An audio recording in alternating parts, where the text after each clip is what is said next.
All right, we are live. Good afternoon, everyone. Thank you for joining us today, episode 76 of the South Star Classroom.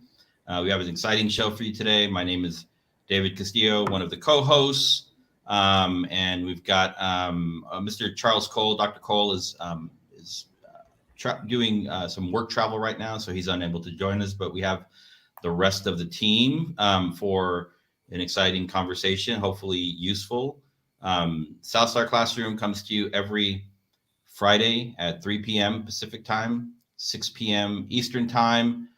So please make sure if you're viewing today to comment, like us on whatever format you're watching us on, whatever channel. I think we're on 5 different streaming services, and we will do our best to respond to the comments. So make sure the comments are coming in. We will do our best to get to them and respond to them in real time. So episode 76. Given that, well, let's do a quick check-in with the other team members, just to see how the week has been. I know some of you last week may have been your first week back since the winter break, and I don't know about the rest of you, but it's been a wild weather week again. So what's been going on in Texas, Omar? How are you doing?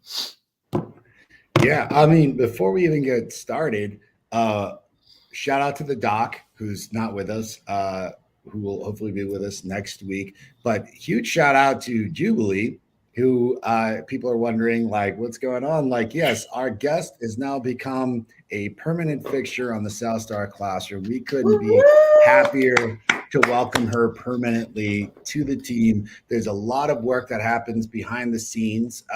Again, we're not just a show, we're a consulting group, we're a researching group.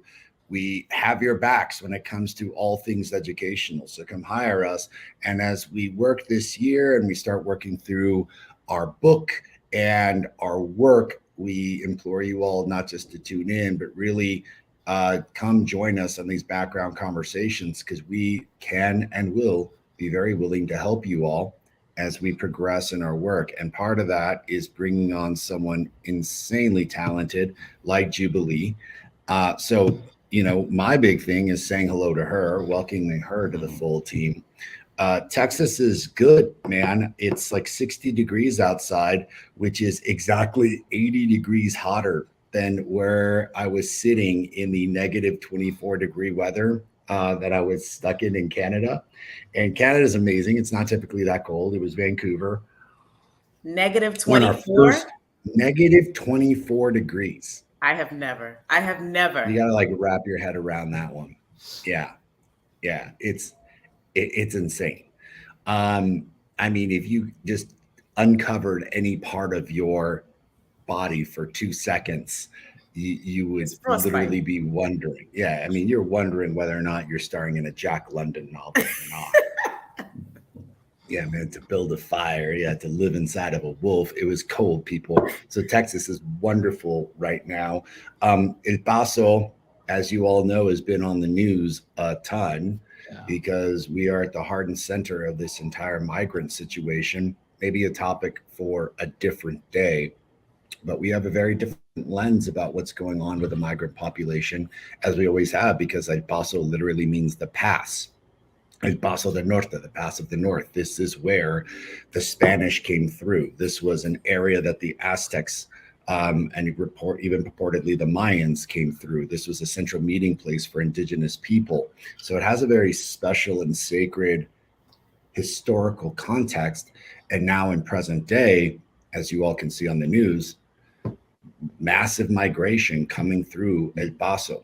The president was just here last week discussing or I think it was even this week, discussing these issues. I get my weeks conflated. And, again, it's a topic for another story, but it's something that we know a lot about, and it's something that we're actually quite used to. This particular scenario is a bit different just because I don't think we've ever seen this mass and influx of people coming at once, and the way it was handled, and president even coming to speak about it. But again, a different topic for a different day. Just know that I've got my hand on the pulse of it. So with that said, Jubilee, how you doing? Yeah, well, thank you for raising that very important issue, even if it's, introductory. Like I have been keeping tabs on that myself. So I'm excited to see what comes out of that, and I hope I pray and wish good things on all sides for that. I have been in my transformative school model bag. I have been talking to various educators over the past couple of weeks about how education could look different given where we are, given all the technology, given uh, chat GPT, given the pandemic and all of the shifts that it brought about. And so that's what I've been doing with my time, just really digging up articles and connecting with other educators who kind of feel the same way. And it's like, we don't quite have the answer, but we know that there is one. And we know that if we can get all of our heads together, we can create something that's going to benefit our children of the present, our children of the future, our educators of the present, our educators of the future, and our leaders of the present, our leaders of the future. But something definitely has to change, and something's got to give. Something that involves student voice. I've been in my student voice bag as well, because I'm like, hey, we keep on building these systems, but like, how come we don't have the ones who are the recipients of everything that we create? How come we don't have them at the table? That's a big issue.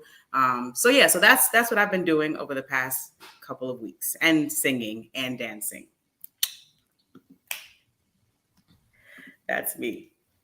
All right. Thank you, I was Julie. hold on Welcome. for a second. I was on mute. You Yeah. just threw in the singing and dancing. What do you mean, Yeah. like professionally? Because listen, like I would Right. not in a minute doubt that like you're on some off Broadway thing. Because I know you're not in New York. You're in Maryland, so it's got to be some off Broadway thing. But you starred in some kind of thing we don't know about, or I'm you not just sure, but you know just what? like Lionel Richie, you just dancing on the ceiling.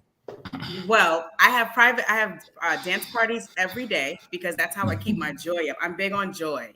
Life throws a lot of things, so I'm big on joy. So I have a private dance party every day. I play my playlist, my Afro beats. I play whatever genre I'm feeling, and I just get to it. And I've been singing since I was 3 years old. Twinkle, twinkle, little star, how I wonder what you are.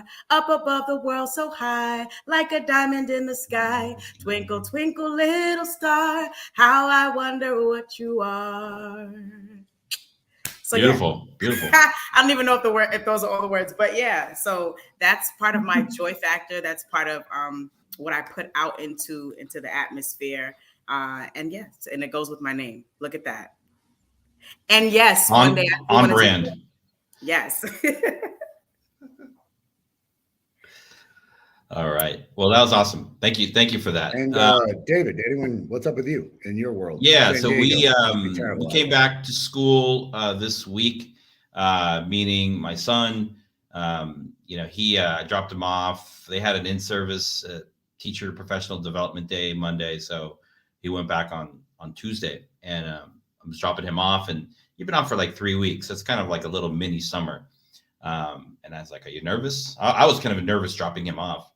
And no, he's like looking forward to it. He was calm, cool, and collected, which is great, which means that like he feels good about going to school, which is as a parent, like that's what you want to see, right? And I think it's for the right reasons too. Also, we had a show. We talk about teachers every show, but we did do a specific show on appreciating the work and profiling like teachers that have had an impact on our lives.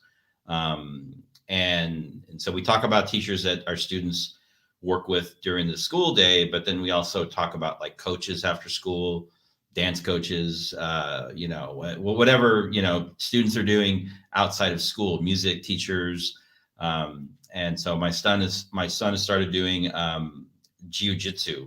He's done martial arts for many years. He did taekwondo for like 4 years. And then we took a break, kept coming down here. And now that, things were settled, we're like, you got to pick something up. You can pick it. It can be whatever you want. And so he picked jiu-jitsu, and we found a place for him. And it's really, it's amazing. Like he's at school, and then he goes to his jiu-jitsu classes 4 days a week.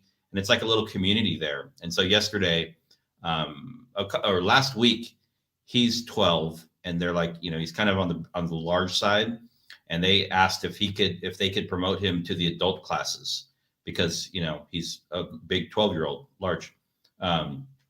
And so we said, yeah, we gave it some thought. He thought about it. He was ready. So now he's in with the adults. And that's great. He gets a major workout. He's learning a lot.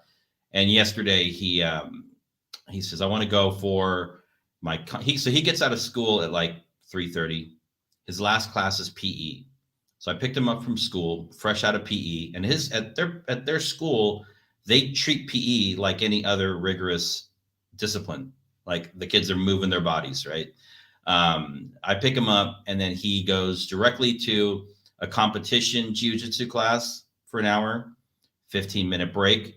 Then he volunteers to work with the young person's class as a volunteer coach, and then a 15-minute break, and then an hour of his regular adult class. So like 3 hours of jiu-jitsu, an hour of PE, and he was fried by the time we picked him up. But I think the point is, like, his teachers there are amazing. Like, his teachers at school are great. He has teachers after school, and he's engaging in all these things. It's like, it's so important.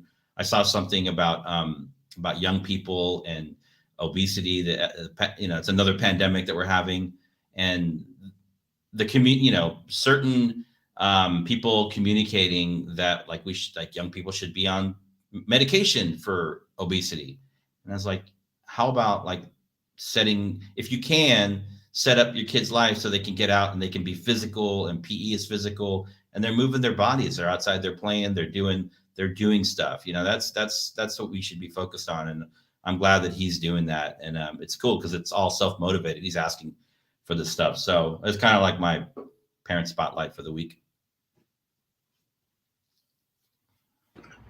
Right on, man. That's a lot. That's a lot going on. It's excellent news. Yeah. All right. So it jumps us into the topic. Yeah. School safety. So we did I was catching Jubilee up a little bit earlier, Omar, and I shared with her that we had done a show very close to the school shooting in Uvalde, Texas, right? We just jumped into it. So this is not a follow-up. This is kind of like we want to do something different. We want to talk about school safety and what's happening in schools in terms of school safety, both physical and emotional safety. School shootings, there's a lot of activity. It's in the news. There was just another tragic incident, I believe, in DC at a charter school there with a 6-year-old who somehow got a hold of a handgun and shot their teacher, which is tragic. So we're definitely seeing violence on the uptick. Maybe we're just reading about it more, but we wanted to have a conversation about what we're seeing in school and what are schools doing to think differently, kind of rethink school safety, and then also when we're talking about school safety, whose voices are we including in that conversation to get feedback around what does school safety mean to you? What is your role in school safety? And so today we're going to talk mainly about principals and teachers, but we should also talk about, of course, students and families in terms of that conversation. So that's what we are going to be talking about today. Jubilee, did you want to go through one or two of the articles that you had brought forward, or I can do that as well? It's up to you. Sure. I mean, share it, and I'll definitely jump in because I want to. Okay. Yeah. Great. Give me 1 second. I'm on a different computer here. Okay. So I guess I'll be on my phone. I have a different setup. So one of the pieces that we wanted to talk about for today is there was a recent survey that was given to a sampling of principals from across the country. And so now we're talking about what do principals think about school safety. And the name of the survey, just so we can be sure to identify that, it was the National Center for Education Statistics. It's a national survey of 1,000 principals, and it was called the School Pulse Survey. It was given just in November, so this is pretty fresh. And this is a regular ongoing survey. So you actually have what's called like longitudinal data. It's not like they're not tracking the same principles over time, but they're just getting a large sample of principles year to year to year. And so I think overall with this one, the biggest takeaway was that 86% of schools, and this is something that we talked about in the Uvalde show about like school safety plans, right? Some people have them, some people don't. Some people have them and they're dusted up, they're dusty somewhere. 86% of schools had developed written plans to cope with some, like a pandemic or a disease outbreak in 2022, which is twice as many from, I think, like 5 years ago. So way pre-pandemic, very few had plans to deal with some kind of a medical pandemic that would shut schools down. And the good news is that ideally it should be 100% at this point, but 86% now have developed written plans to deal with something like this pandemic that we're just coming out of.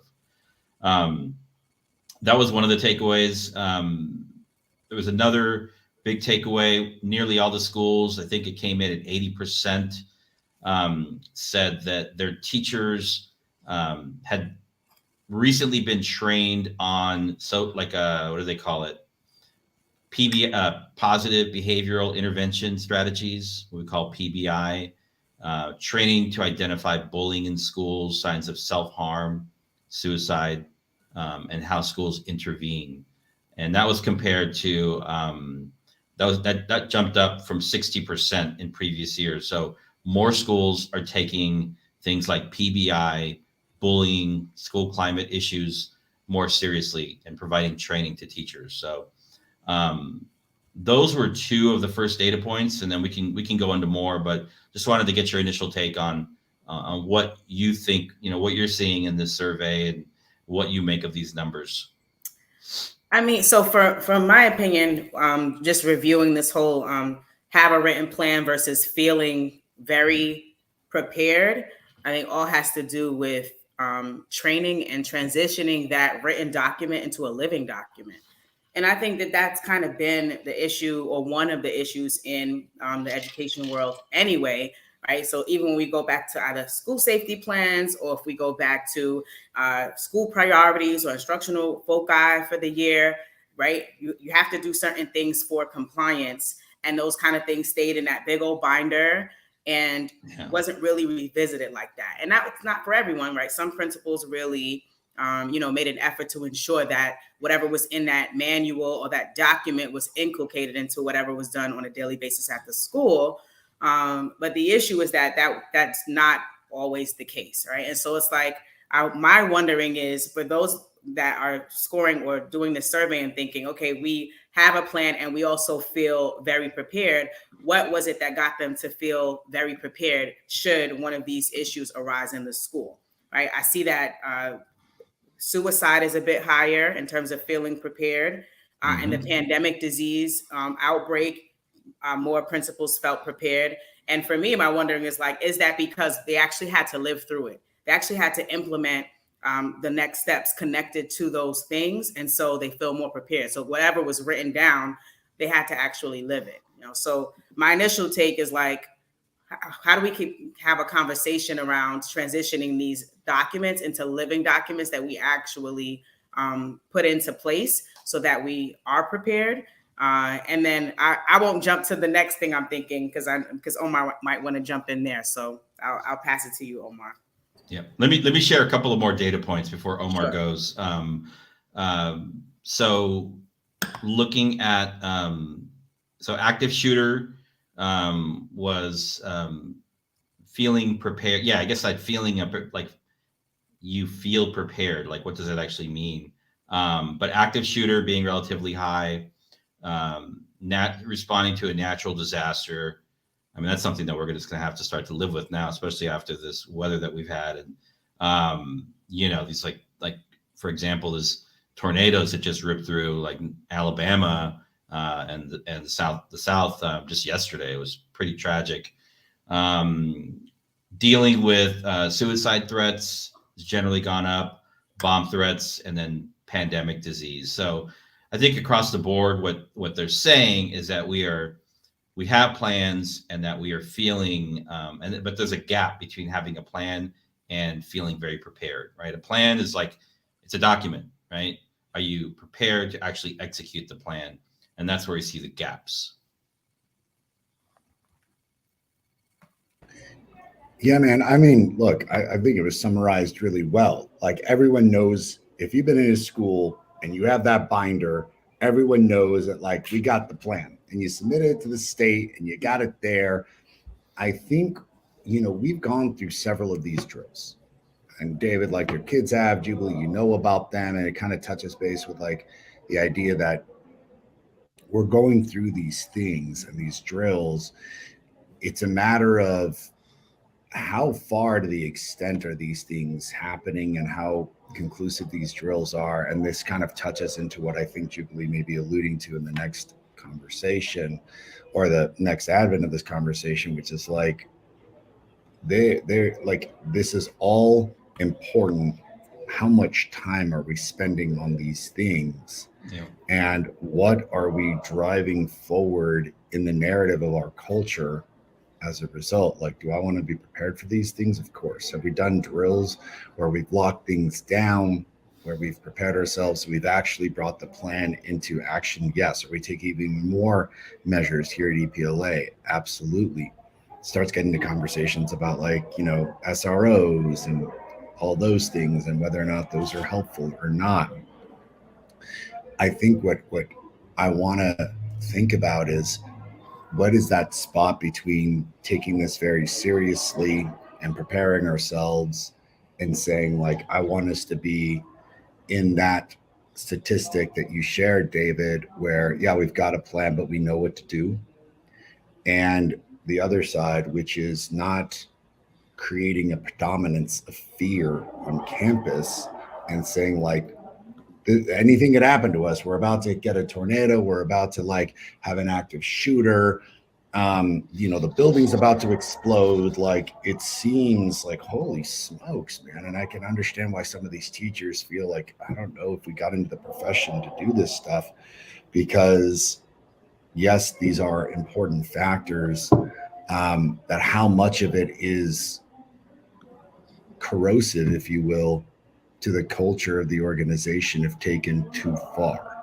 And I think that's my biggest quandary is like, dude, yes, let's be super prepared. But when do we get histrionic and say this is too much? And now our kids are fearful about coming to school, much like you were saying, hey man, your kid was excited to come to school. Like, that's how we should feel. So it's left me with more questions than I have answers. And I'm sure our audience is feeling somewhat of the same, but those are the questions I wanted to share with our audience, to be like, are you guys wondering the same stuff? Because I am. I certainly am. And then how are we like trying to mitigate a state of fear into a state of, as Jubilee would put it, joy? So I don't know, maybe y'all's hot takes on that one, because I'm still kind of left wondering like, where is that sweet spot for us? And yeah, I definitely have a take on that, because I think that we need responses from all sides, right? And I've got all the same questions that you've got, and what is it that we can do internally that can make schools feel safer, right? While acknowledging the fact that there are external influences that challenge that on a daily basis. And so now I'm gonna switch over to the whole like the social emotional learning piece that we talked about in one of our previous shows, but also this whole mental health piece and like understanding like who's in our building. And I don't have like the stats in front of me, so I won't go that way unless somebody like wants to pull it up. But I do know that there is like a certain profile of those that go back to cause harm to students and teachers in schools that they're in. But the truth of the matter is, we are crossing paths with the students that we serve on a daily basis. And it's like, are we creating experiences and opportunities to really like get to know students, or are we bogged down with all the other things that are happening as being school leaders and teachers, that we're really not on that level with them? We don't know if a child is truly depressed, right? Because the child is always quiet, or the child is always smiling, and we don't know that they're having, you know, issues with anxiety. We don't know if they're having issues with fear, where we weren't aware that they were being bullied, you know, in the cafeteria every single day during breakfast time. We didn't know that they were having, you know, home issues or whatever the case may be. And so it's like, how do we create space that is warm, inviting, and almost, and I say this loosely, right, but almost like a repellent, right, to negativity. And I know somebody might say, oh, we don't live in a utopian world or whatever. But I mean, just in terms of when you enter this space, you know that you are seen, you know that you are valued, you know that you are heard. And that may decrease the chance of a child having a negative experience in the school and possibly outside the school, or want to come back and hurt people in the school because of their experience in the school. Yeah, that's huge right there. I mean, that is not talked about enough. The idea of, doing things that do serve as a repellent. So like making sure that when students show up to school, they are recognized for their humanity. They're recognized as individuals. Their teachers know them, you know, and they know their teachers. The school is structured in a way to support, you know, good, positive, like social development of young people. And also, you know, there's the other piece of that's critically important. And then there's the other piece of making sure that you are running a safe and secure facility, right? So that if an angry parent or somebody tries to come in your facility, like you have a very clear plan for that. I agree with you. You know, and the third piece is you know, through all of those things, and I haven't talked one bit about any kind of academic curriculum, you know, which Omar alluded to earlier. It's like, yeah, when can we focus on the academic piece? This is the challenge. All of these things need to happen. Schools also need to have good systems in place to identify students that are in need of some kind of counseling intervention or an academic intervention or some kind of an intervention, right? And so what we see far too often, speaking specifically about school shooters, and I'm not talking about this 6th grade young person, that's a very different thing. I don't even know what happened there, but we're talking about mainly like, you know, high school age kids. When you do their profiles, they kind of share a similar profile of young people that have been bounced around and haven't, you know, should have been eligible or identified for particular types of services in the school. They didn't get them. Red flags, left, right. And then you superimpose on top of that, you know, being in a region where it's easy to get access to handguns or rifles or whatever. And that's a recipe for these things to happen. So I agree with your point on, you know, creating that like environment in a school, that special kind of caring, joyful, magical environment is a repellent for so much, I think, you know, but it's also difficult work to get there. Yeah. I want to add one more thing, because you had my brain going and thinking about like when I was assistant principal in Brooklyn, New York. You know, I always got to shout out my city.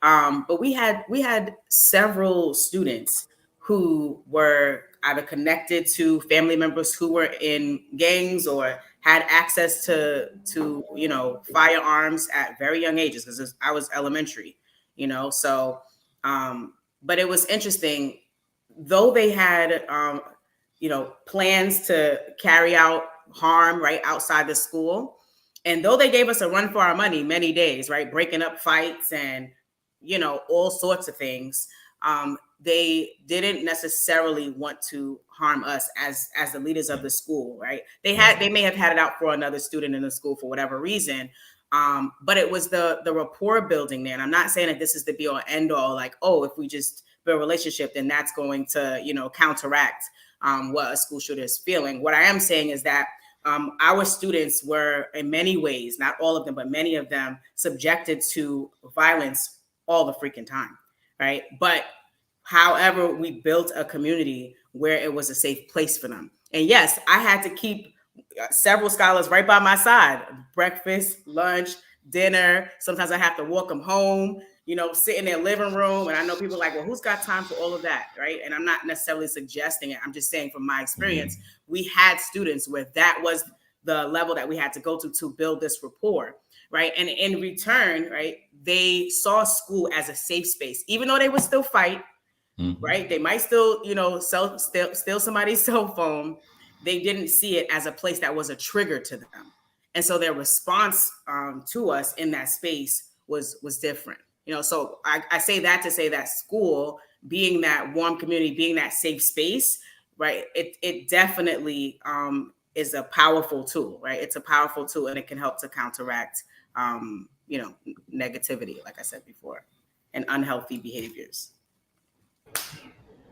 Well, I got to ask, look, the articles were really leaning towards how administrators felt about their preparedness for such emergencies, how teachers felt about the environment of preparing for these emergencies on a consistent basis, and whether or not this is something that they signed up to do. I think my consistent question, and like you all both alluded to this exceptionally well, is what do we do to kids when this becomes a highly predominant issue of discussion? And then where does that balance lie? Because to ignore it, I think, is very silly. Yeah. To have some level of preparedness, absolutely.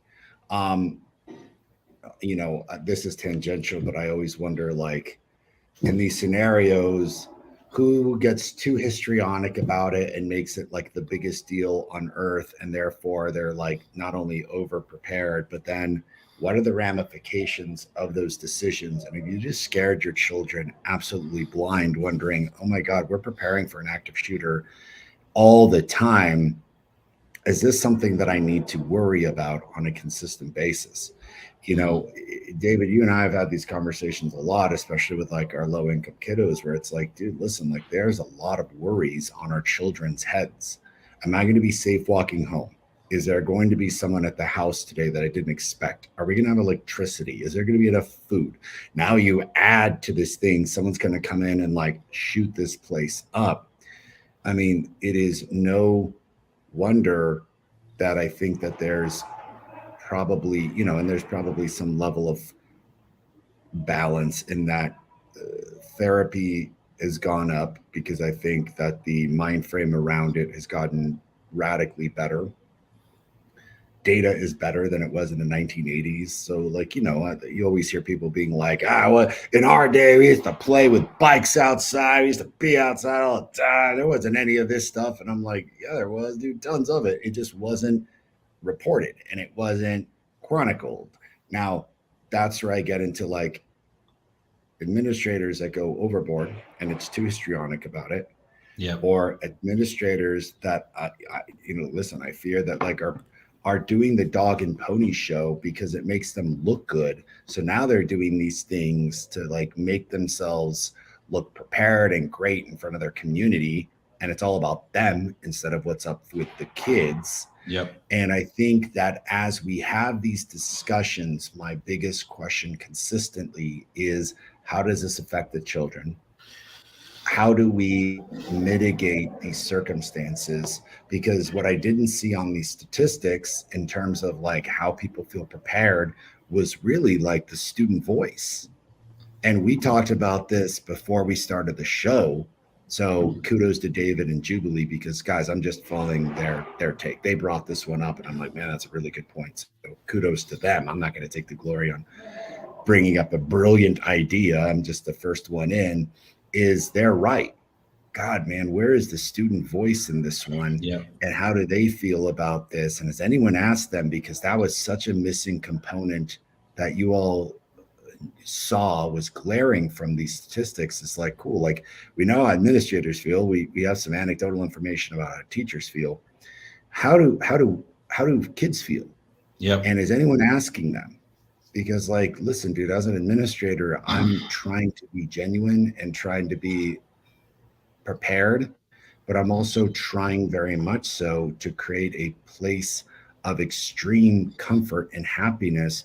Because for so many of our kids, David and Jubilee, you know that school's the one place that is structured, that is consistent, that is not a variable, that is predictable, that is therefore safe.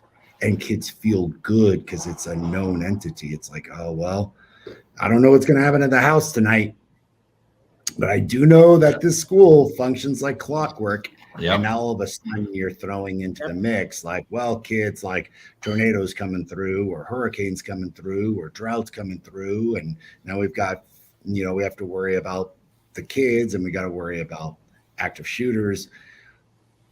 It's enough to make anyone's head explode.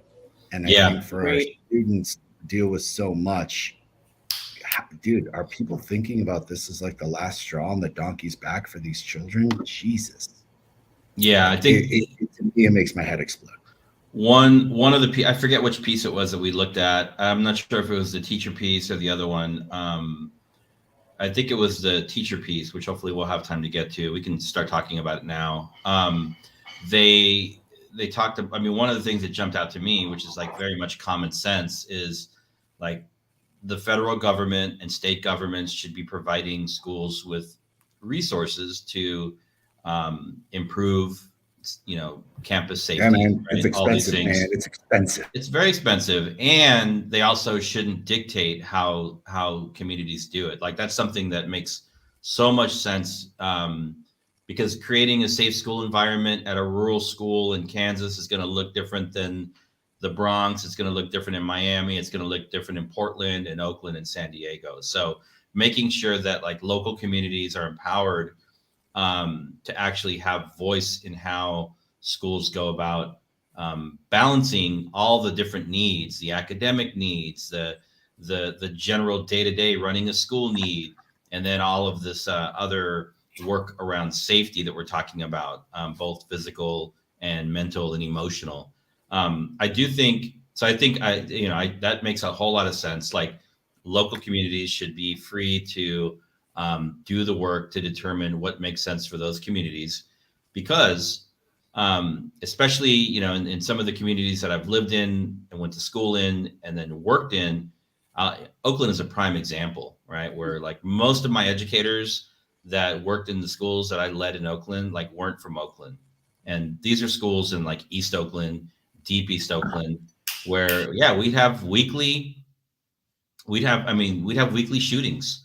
We'd have once a month somebody would sneak onto campus with a gun, right, running from the police. We have shootouts in front of school. Students would bring guns to school. I mean, this is like real shit. It's not like made up. We're not paranoid. Like these are things that happen every day. And so, as somebody who kind of grew up in those environments, I remember seeing weapons in middle school. When I was in middle school in the early 80s, it was a regular thing. Kids would bring guns to school, would flash them in their backpacks. It's just something that like we kind of grew up with, and it's crazy to think about it now. It's still happening. And so how do you balance the needs of, I'm seeing like in that second piece, some of the teachers are like, it's not my job to do all this safety stuff. These lockdown drills are causing harm. I'm like, well, what community did you come from where you never even had to like think about a lockdown drill? Because that's not where you are now, right? So thinking about teachers that can come in and actually understand and work to connect with the community that they're working in versus trying to impose their own values on a community that they are now coming to work in that they know nothing about, right? Like it is very important, especially if you're working in an inner city urban area, you need to know how to go lockdown like that. It's like life or death. You're talking about like children's lives. You might not like it. The kids don't like it, but people need to understand the utility of being able to do that. So there is something there with like both teacher training, and then also when teachers are coming in, when teachers would come into my school, we did a balance of trying to hire local, but also we have to hire non-local because of, the challenges of becoming fully staffed with highly qualified people on paper.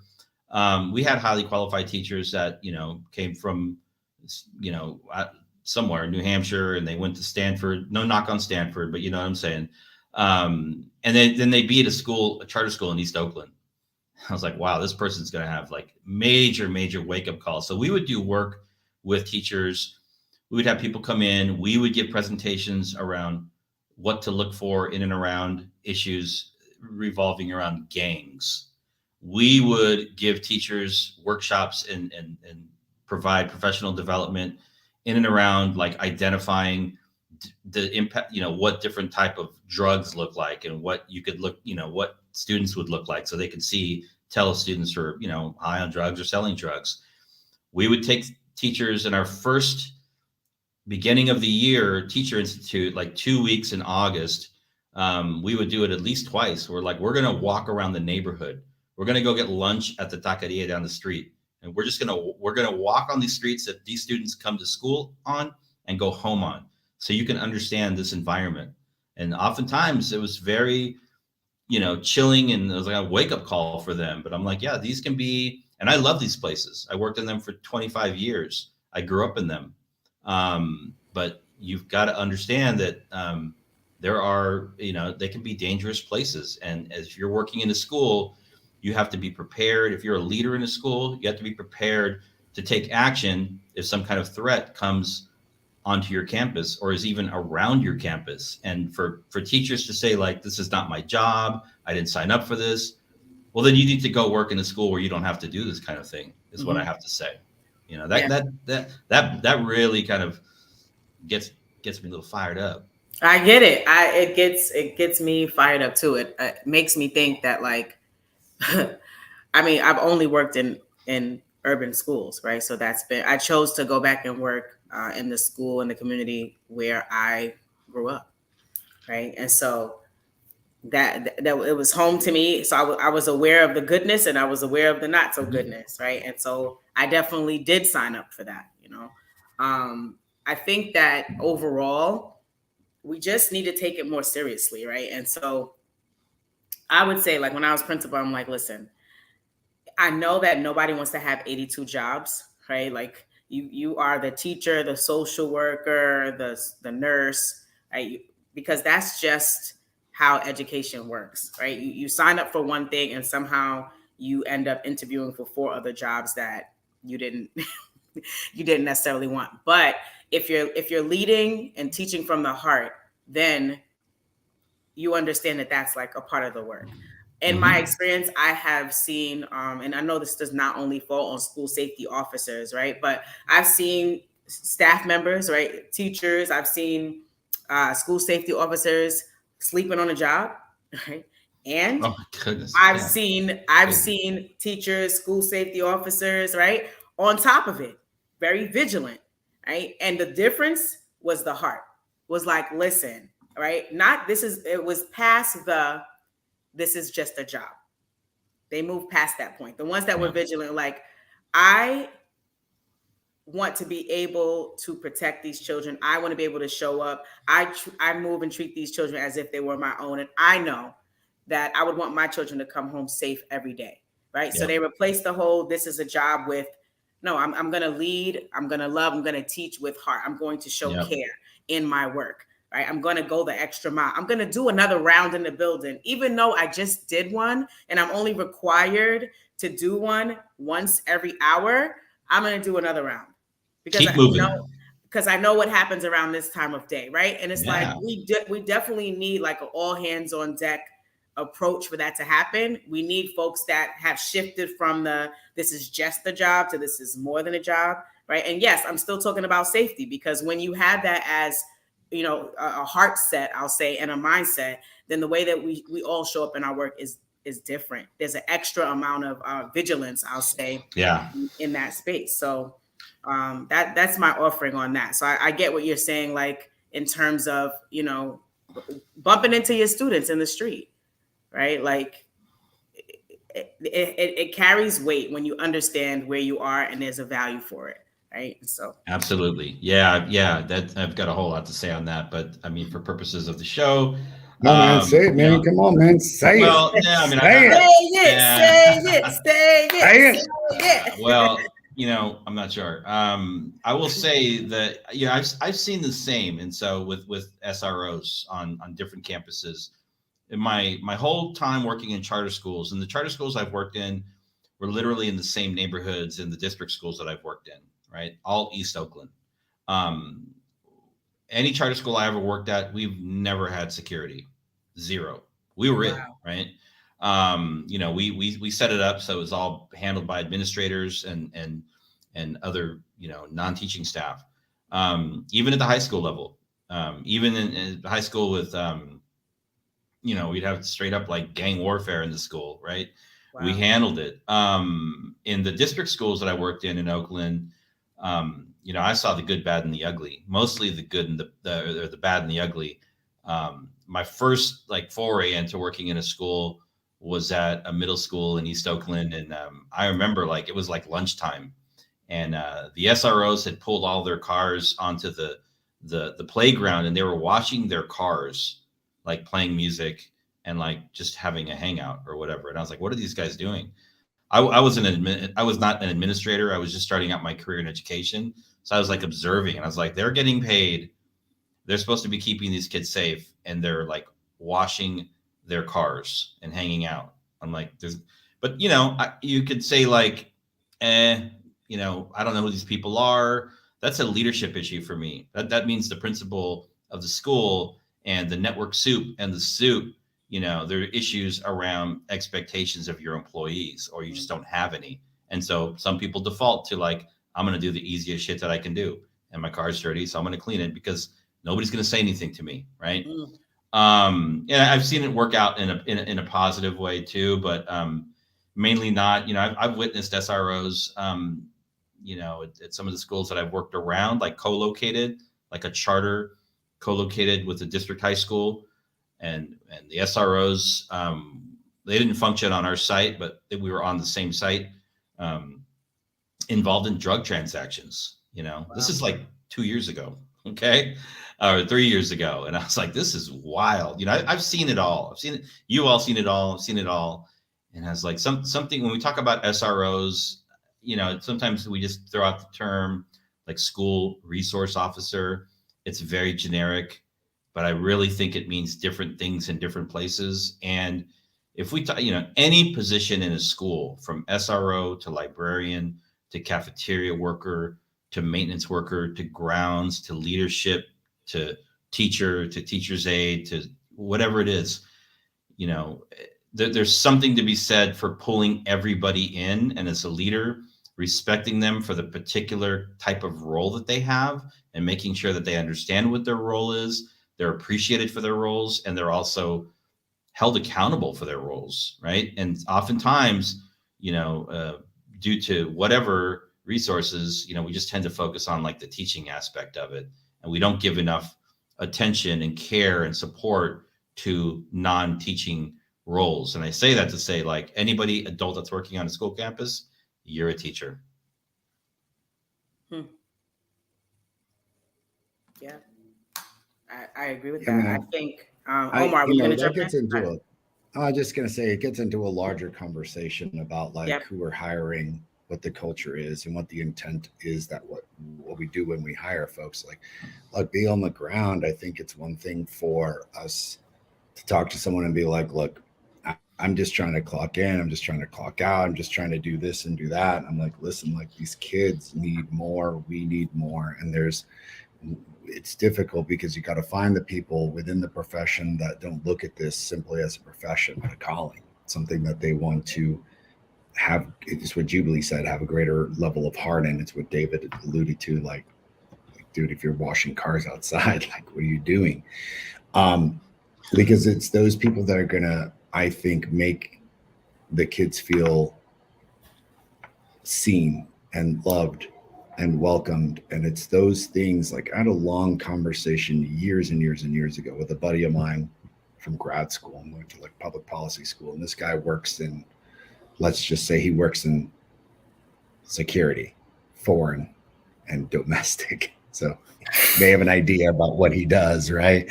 And I, he was very confounded about school violence. And I think I was the first to have a conversation with him about where it stems from and the root cause of these things most of the time. I think the Uvalde thing was for me very difficult to wrap my head around because, like, this wasn't a kid at that school. This is some kid that decided to go into an elementary school of all places. I think this recent one where the 6-year-old is also a little difficult for me to wrap my head around. But, the overwhelming majority of the scenarios are students who feel extraordinarily disenfranchised and probably are going through some mental issues at the very school that they're at. And I wonder if the culture of the school was one in which that child was seen, that child was being given support, that child wasn't just a number, because like the overwhelming majority of comments that I always get about why kids come into our school and love this organization, and this is for a lot of schools in this country that do this, is that they don't feel like a number. They feel seen. They feel incorporated into the culture. Their voice matters. They matter. Yeah. And those things matter. And this conversation with my friend of mine is like, that's how you mitigate these occurrences. This is how you mitigate it. And it just becomes like yet another conversation that we keep trying to solve the problem by putting a Band-Aid on the problem instead of finding out the root cause of what these issues are. And the root cause is not that difficult to proposition, but it is very difficult to do. And that's the thing. Like, everyone wants the damn silver bullet. Like, well, we're going to have an SRO officer, problem solved. We're going to have more security, problem solved. Yep. Instead of looking at the root cause, which is like your children are going through extremely difficult times. It's a nerve-wracking world out there. And schools, I think, don't want to take the responsibility. They always just say, this is the parents. So like, if you look at that statistic, I wasn't even remotely surprised about the fact that 70% of Southern schools want to address these issues by having an SRO on their campus. Yeah. Mm-hmm. It's old school. It's like, this is what we're doing. It's crime and punishment. And these bad kids, we're going to send them out. And it's like, yeah, that's so old school. Mm-hmm. Because you don't want to accept responsibility for saying these are our responsibilities to take on as educators, as administrators. And that's been my constant battle with people in the field, which is like, that's not what we signed up for. That's not what we're doing. And it's kind of like David said, then like, cool, get out. Like, you don't belong here working with our kids. If that's how you feel, this is the 1950s. Yep. So I'm glad you brought up that stat. So I'll just lay out the rest of the stats for that particular piece. So we're talking about principals that reported that they're still using some version of either law enforcement or school resource officers on campuses. So in the West, Western U.S., 27% responded yes, the lowest of any group. In the South, it was the highest, and they include Texas in the South, 74%. In the Midwest, 51%, and in the Northeast, 39%. You could probably do some kind of like Democrat, Republican, no, maybe not. The West is pretty broad, but it's interesting. It's pretty varied across these 4 regions that they identified in this particular survey. None of it surprising. Go ahead. As Omar was talking, and you had me thinking about one word, and that's capacity, right? Like a couple of things, right? Like I was saying before that you sign up to be a teacher, you sign up to be a principal, that you sign up for 48 other jobs that you just didn't realize that you were going to have to do. But I think that's always going to be the work in education. And so my wondering is around like, how can we do a better job of building capacity, well-rounded capacity? So now we do need to know more about mental health and how certain things show up in students. Now we do need, teachers trained on these response tactics. And now we do need school safety agents who you know, are very, very well trained and know how to intervene. Whether it's a level 1 on the scale or a level 10, that they know how to intervene and guide, staff members should something like this happen, God forbid, on their campuses. So it's got me thinking about capacity and the fact that we probably needed to take a step back and look at, the kind of capacity we required 5 years ago, 10 years ago, and that was considered expert, or that was considered good enough, to what we really need now in order to keep our schools safe, in order to keep our educators, well adept in what it takes to be an educator that's able to connect with students, identify where they are, see them, right, and respond accordingly, right? And so that's my wondering. It's like, what does capacity, or building capacity, look like now? Because there are different requirements, and it's just not the same as it was, right? Like if I know that, I'm not going back to be a principal, right? But if I was, I know I'd need somebody's training on running a school during a pandemic. Throughout the entire pandemic, I gave all principals that I coached kudos, because I'm like, wow, look at this skill set go. Like this is not something that I had to, implement, with all these different pieces about mask mandates and what to do if someone tests positive and how many days they need to be out and monitoring attendance and how to virtual school and platforms. And I didn't have to do all that. Right. And so I think for overall in education, it's like, I want to get a bullhorn.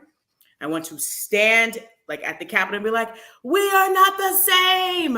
We have changed. Like, and see if anyone will be like, you're so right. Let's have a conversation. Everything has changed, right? Even what we're saying is the purpose of education now has shifted, right? I think the only thing that's the same is that if you want to be in contact with our babies, if you want to teach, if you want to do anything surrounding children, you got to love it. You've got to have heart. You've got to care. I feel like that's the only thing that's the same. Everything else, I think, has shifted, right? And I think if we start to look at the heart piece of it, then we can really get to the bigger school safety, school security part of it. But it starts at the heart. It starts at the caring part, and when we stop just kind of brushing it off or thinking, oh, it could never happen to us, or that's not my job, or what have you, and we start thinking, no, if I'm building a team of teachers, they have to have this training, not just in writing. They've got to be able to enact it. They got to know the safety plan. They got to know to enact it. And they also got to be pretty good at running a morning circle. We need both, So wow. That's my soapbox for today. My 4th soapbox. Yeah. So you're talking about like the gap between compliance and competency, right? Yeah.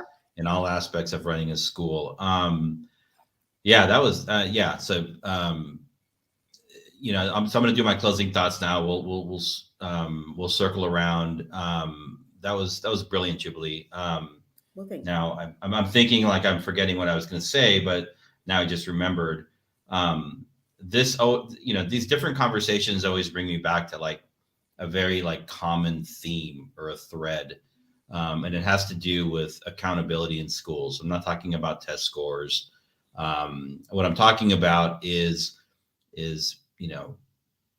where school systems exist or schools exist, and you can match the highest percentage of people to work in those schools that live in those communities, that understand those communities, then so many of these other issues that we talk about, they don't go away.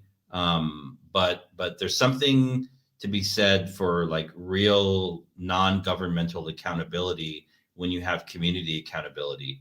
So if I live in East St. Louis or East Oakland or the Bronx or, some other place, and it's like, a particular kind of community, and I'm from there and I live there and I eat with them and I see my kids on in the evenings and the weekends, and I know their families. There's a generational connection. That really matters. And that puts a skin in the game that, you can't buy, right? and it makes so many other facets of education and supporting teachers and teacher training so much easier, because people are coming in with that like cultural knowledge, that local knowledge. And then, the drills that we have to do, they kind of make sense because I understand what they mean, right? And so for me, this whole conversation around school safety is one where it just ties back to the need to continue to work to make sure that our schools and our districts are able to hire and recruit, not 100%, but, the more local, the better, because then you have a workforce that is accountable to the community. And then then you can start talking about academic accountability, all these other pieces. And it definitely will move the needle in and around school safety. I think the other thing is, in the second article that we looked at, talking about teachers, yeah, I do think there's a role for like the NEA and whatever, the UFT, to be lobbying at the federal level for gun legislation, right? Makes sense. However, I don't, those things are not going to happen overnight. And I think we're talking about, this case of the chicken or the egg. We can change these external things, and we can change laws. We can change certain things that exist outside of schools. But if you focus on what really matters, it's how you are interacting and supporting young people in schools every day. How can you transform their thinking about their place in the community? How can you transform their ability to see a different kind of future? That's how that's one way that is the way to impact community change. And then that starts to impact all of the other pieces. So I do think part of it is external, laws, this, that, XYZ. But more of it is like, it starts what happens in classrooms every day and with schools every day. And I have a fundamental belief that is the key lever. There's no secret sauce to it, but that is the key lever to making the change around some of these issues that we talk about on the show. So. Yeah, man. Well said. I don't know if we addressed this question, but I thought it was a pretty good one. Yeah. I'd love to. Can we train for heart, and given our candidate pool for large distances, can we scale the heart? I think so. To be honest with you, I think a lot of it has to do with hiring, but ultimately, like, there are structures and systems in place. So, like, we use this whole restorative justice training, and I know they're changing the name of it, and it's restorative practices or whatever you want to call it, but it's awesome. And there's simple stuff that we're training our teachers on even this year about creating very simple compacts with students at the beginning of the year, where they decide as a collective, hey, how should, and there's three parts of the triangle, how should the students treat the teacher? But that's only one part. How should the students treat the students? And then, quite importantly, how should the teachers treat the student? Yeah. And that one sliver, and having that conversation with your kids, is so eye-opening to those teachers, understanding we've all come around this central paradigm of rules, which is, by the way, something that Marshall Gans teaches and is an element of grassroots organizing. How are we going to treat each other? What are our essential rules? And we're not cooking up 17 of them. There's 3 to 5. This is what we're going to do. Having that structure, and then what you can do in the school districts, which is nuts, is that every teacher's got a different set of rules.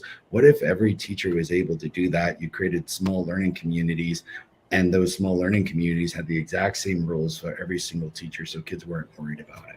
The small learning communities ensured that they could track not only the data, but the emotional concerns of kids, and gave them time to talk about which kids were worried about, and just worried about in terms of like, hey, like, if they have enough to eat, their clothes look a little dingy, what's going on with them? Has anyone called their parents? Has anyone done a home visit? Those are all the ways that you can systematize Mr. Christmas, which is a badass name, Troy Christmas sounds like this guy should be starring in a movie, at the very least, a Hallmark movie, because it sounds like the man who's going to come around and make that young lady from a small town who went off to the big city and realized that her career was incredibly important, but still needs love. All of her miracles of love come true. So shout out to you in your name. But those are ways that you can scale those practices that wind up giving teachers the opportunity to understand the concerns of their kids, because at the end of the day, we're all human. So training for heart is so much about just empathy. And that's what Jubilee and David have been stressing so much in this episode about the core issues of where these things come from. It's like, do we know our kids? Do you have people there that care enough to dive into the lives of kids? But you still need those structures and those programmatic responses in order to provide a medium, if you will, to understand what they're going through and the time to do so. Because if you don't build that time, if you don't build that structure, it's going to be replaced by something else. And I got to tell you, culture is at the root of everything that we do in education. It should be the first and foremost any administrator, any teacher, anybody in the building worries about, because you can't have great academics without great culture. And culture becomes the focal point of how to mitigate so many of these violent issues. Because when kids feel amazing and happy and seen and their needs are addressed, they're not coming back into the school and inflicting violence on others. And that's really why David touched that point about, like, dude, for those of us that have been teaching in urban communities, and Jubilee said it, we've been doing these things for decades. It's now just catching up to the rest of like middle America and everybody else to be like, what are you guys doing? And it's like, like, instead of fighting about charter schools and traditional schools, you should be asking, what are these practices that we could all benefit from?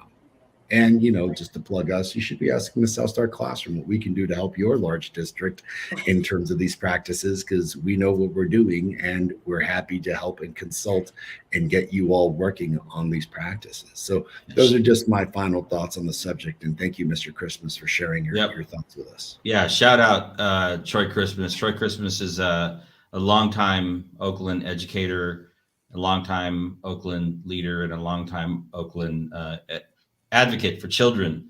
Has worked in many different positions within the school district.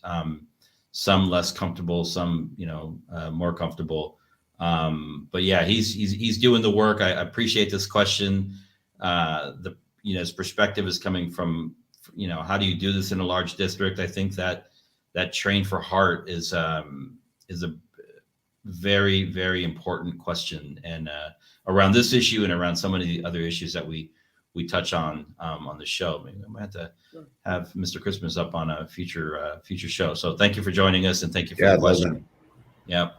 I think we've done closing thoughts. Does anybody have anything final they want to say before we close out? Jubilee, you want to wrap this up? You have closing thoughts for us all? Wrap it up. David Chappelle, wrap it up. Dave Chappelle, man.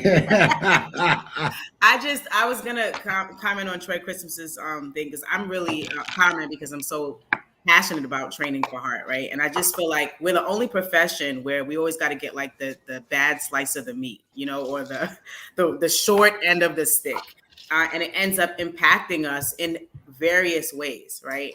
School safety is one of them, right? Proficiency, academic achievement, right? I mean, the list goes on and on and on of like how by not being able to cultivate, right? And this is, of course, we have phenomenal teachers and leaders, and they're really doing the thing.